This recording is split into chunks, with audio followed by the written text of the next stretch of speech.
আসসালামু আলাইকুম দর্শক, স্বাগত নিরপেক্ষ সংবাদে। আপনাদের সাথে আছি আমি হাসান মাহির। শুরুতে জানিয়ে দিব সংবাদ শিরোনাম। সাবেক এমপি সেলিনা ইসলাম গ্রেফতার। 42 ডিগ্রি তাপে পুড়ছে চুয়াডাঙ্গা, গলে যাচ্ছে রাস্তার পিচ। লঞ্চে 2 তরুণীকে বেল্ট দিয়ে পেটানো সেই তরুণ আটক। পারমাণবিক অস্ত্র কর্তৃপক্ষের সঙ্গে জরুরি বৈঠকে বসছেন শেহবাজ। এবং স্কাই স্পোর্টসের বর্ষসেরা একাদশে হামজা চৌধুরী। দর্শক শুনছিলেন শিরোনাম, এবার বিস্তারিত। সংরক্ষিত নারী আসনের সাবেক সংসদ সদস্য ও কুমিল্লা উত্তর জেলা আওয়ামী লীগের সহসভাপতি সেলিনা ইসলামকে গ্রেফতার করেছে ঢাকা মহানগর গোয়েন্দা ডিবি পুলিশ। শনিবার গ্রেফতারের বিষয়টি নিশ্চিত করেছেন ডিবির যুগ্ম কমিশনার মোহাম্মদ রবিউল হোসেন ভূঁইয়া। তিনি জানান, সংরক্ষিত নারী আসনের সাবেক সংসদ সদস্য সেলিনা ইসলামকে রাজধানী থেকে গ্রেফতার করা হয়েছে। জানা গেছে, সেলিনা ইসলাম আলোচিত অর্থ ও মানব পাচার মামলায় কুয়েতে সাজাপ্রাপ্ত আসামি লক্ষ্মীপুর 2 আসনের সাবেক এমপি কাজী শহীদ ইসলাম পাপুলের স্ত্রী।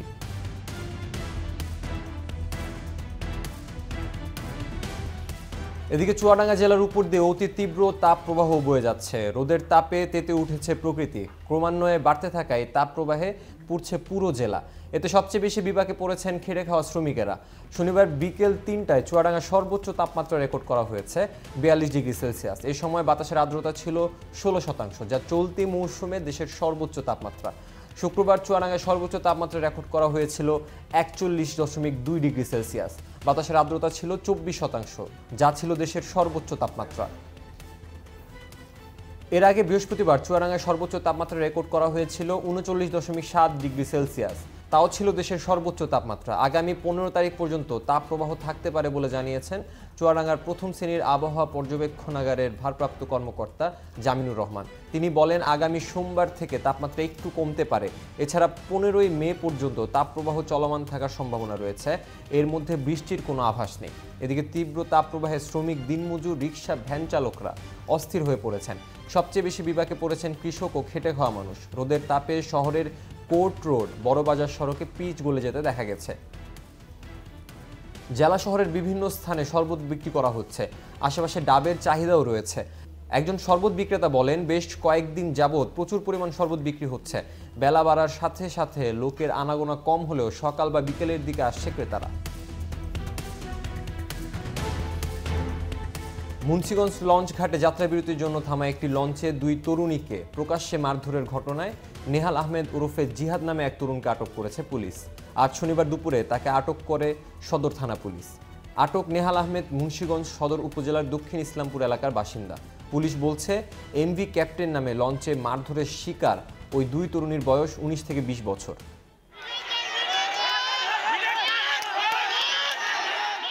সন্ধ্যা পেরিয়ে রাত 7:30টার দিকে লঞ্চটি মুন্সিগঞ্জে নোঙর করতেই উত্তেজনা ছড়িয়ে পড়ে। অভিযোগ শুনেই কিছু স্থানীয় লোকজন লঞ্চে উঠে পড়ে অভিযান চালাতে। একাধিক কক্ষ ঘেঁটে বের করে আনেন কয়েকজন তরুণ তরুণীকে। শুরু হয় ধাওয়া, সংঘর্ষ আর উত্তেজনা। মুহূর্তেই জনতা বেপরোয়া হয়ে ওঠে। কেউ জানালা ভাঙে, কেউ গালিগালাজ, আর কেউ ওই 2 তরুণীকে প্রকাশ্যে মারধর করে। এই দৃশ্যই পরে ভাইরাল হয় সামাজিক যোগাযোগ মাধ্যমে।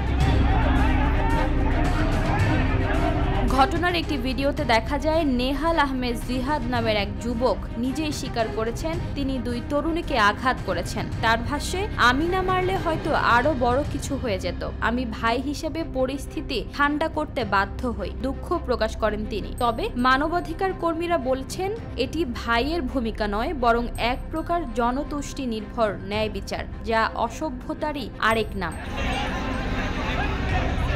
লঞ্চে থাকা শান্ত নামের এক তরুণী জানান, তারা রাজধানীর কামরাঙ্গীচর থেকে এসেছিলেন বন্ধুদের সঙ্গে আনন্দ ভ্রমণে, কিন্তু ঘাটে পৌঁছেই জড়ান হট্টগোলে মারধরের শিকার হন। এদিকে পুলিশ জানায়, রাতে খবর পেয়ে দ্রুত ঘটনাস্থলে পৌঁছে পরিস্থিতি নিয়ন্ত্রণে আনে তারা। তবে কেউ এখনো লিখিত অভিযোগ দেয়নি। ভাইরাল ভিডিওর ভিত্তিতে জিডি করে তদন্ত চলছে। প্রশ্ন উঠছে, মাদক কিংবা অশ্লীলতা যদি হয়ে থাকে, তার দায় কি আইন শৃঙ্খলা বাহিনীর, নাকি একদল উত্তেজিত জনতার হাতে তুলে দেওয়া যায় বিচারের দায়িত্ব? ইশিতা রহমান, নিরপেক্ষ নিউজ ডেস্ক। দর্শক, এবার আন্তর্জাতিক প্রসঙ্গ।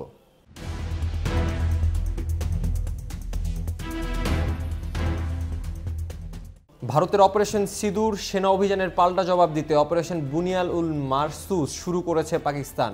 এরই মধ্যে পারমাণবিক অস্ত্র কর্তৃপক্ষের সঙ্গে বসার আহ্বান করেছেন দেশটির প্রধানমন্ত্রী শেহবাজ শরীফ। শনিবার সকালে পাকিস্তান সেনাবাহিনী এক বিবৃতিতে জানায়, প্রধানমন্ত্রী শেহবাজ শরীফ পারমাণবিক অস্ত্র কর্তৃপক্ষের সঙ্গে জরুরি সভার আহ্বান করেছেন।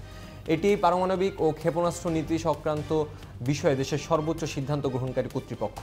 অত্যন্ত গোপনীয়তার সঙ্গে সভা হতে যাচ্ছে। ধারণা করা হচ্ছে, ভারতের চলমান হামলা মোকাবেলায় শক্তিশালী অস্ত্র ব্যবহার নিয়ে সভায় আলোচনা করা হবে। অথরিটির কাছ থেকে সবুজ সংকেত পেলে পাকিস্তান সেনাবাহিনী বিধ্বংসী সব অস্ত্র ভারত সীমান্তে মোতায়েন করতে পারবে। উল্লেখ্য, অপারেশন বুনিয়াল উল মারসুস অভিযানের আওতায় ইতিমধ্যে গতকাল শুক্রবার রাতে ভারতের 11টি সামরিক স্থাপনায় হামলা চালিয়েছে পাকিস্তানের প্রতিরক্ষা বাহিনী। এই স্থাপনাগুলোর মধ্যে পাঠানকোট বিমান ঘাঁটি, উদামপুর বিমান ঘাঁটি, গুজরাট বিমান ঘাঁটি, রাজস্থান বিমান ঘাঁটি এবং ভারতের সুপারসনিক ক্রুজ ক্ষেপণাস্ত্র ব্রাহ্মোসের একটি মজুদ স্থান উল্লেখযোগ্য। আরবি বুনিয়া উল মারসুস এর বাংলা অর্থ সীসার প্রাচীর।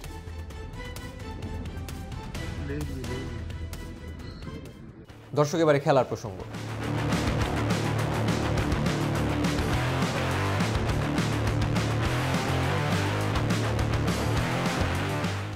পুরো মৌসুমটাকে হামজা চৌধুরী ভাগ করতে পারেন দুই ভাগে। শুরুটা ছিল মলিন, লেস্টার সিটির শুরুতে একাদশে জায়গা করে নিতে হিমশিম খেতে হচ্ছিল তাকে। আর দ্বিতীয় ভাগে হামজা দুরন্ত, দুর্ধর্ষ বাংলাদেশের হয়ে অভিষেক হয়েছে। এরপরই ধারে খেলতে গিয়েছিলেন শেফিল্ড ইউনাইটেডে, আর সেখানে দেখা গেল হামজার পুরাতন রূপ।